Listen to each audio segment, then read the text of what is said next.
বৈষম্য বিরোধী ছাত্র আন্দোলনের সময় থেকে পুলিশের ভূমিকা নিয়ে ক্ষুব্ধ ছাত্র জনতা। সরকার পতনের পর বেশ কয়েকদিন পুলিশের কার্যক্রম বন্ধ থাকে, তবে এখন কার্যক্রম চললেও পুরোপুরি স্বাভাবিক ভূমিকায় নেই পুলিশ।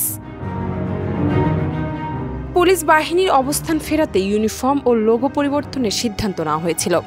পুলিশ সদর দপ্তর সূত্রে জানা যায়, পুলিশের প্রায় 12টি ইউনিটের মধ্যে শুধু জেলা এবং মেট্রোপলিটন পুলিশের ইউনিফর্ম ও লোগো পরিবর্তন করা হবে। ইউনিফর্মের সঙ্গে ম্যাচ করে লোগো, বেজ ও বেল্ট পরিবর্তন করা হবে বলেও জানা যায়। ইউনিফর্ম ও লোগো পরিবর্তনের জন্য গঠিত কমিটি সূত্রে জানা যায়, ইউনিফর্ম পরিবর্তনের ক্ষেত্রে ইউনিফর্মের রং কি হবে তা নিয়ে আলোচনা হয়। প্রাথমিকভাবে অনেকগুলো রঙের বিষয়ে আলোচনা করলেও শেষ পর্যন্ত 6টি রং শর্টলিস্ট করা হয়েছে।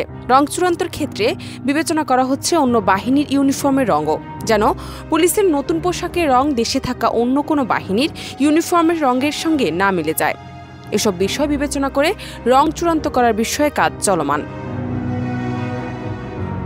কমিটি সূত্রে জানা যায়, পুলিশের পোশাকের বাছাই করা রঙের মধ্যে রয়েছে হালকা নীল, হালকা ধূসর ও হালকা সবুজ। তবে হালকা ধূসর ও হালকা নীলের মধ্যে অনেকগুলো ডিজাইন এবং নীলের উপরও বেশ কয়েকটি রং দেখা হয়েছে। রং চূড়ান্ত করার ক্ষেত্রে হালকা রঙের উপর গুরুত্ব দিয়েছে কমিটি।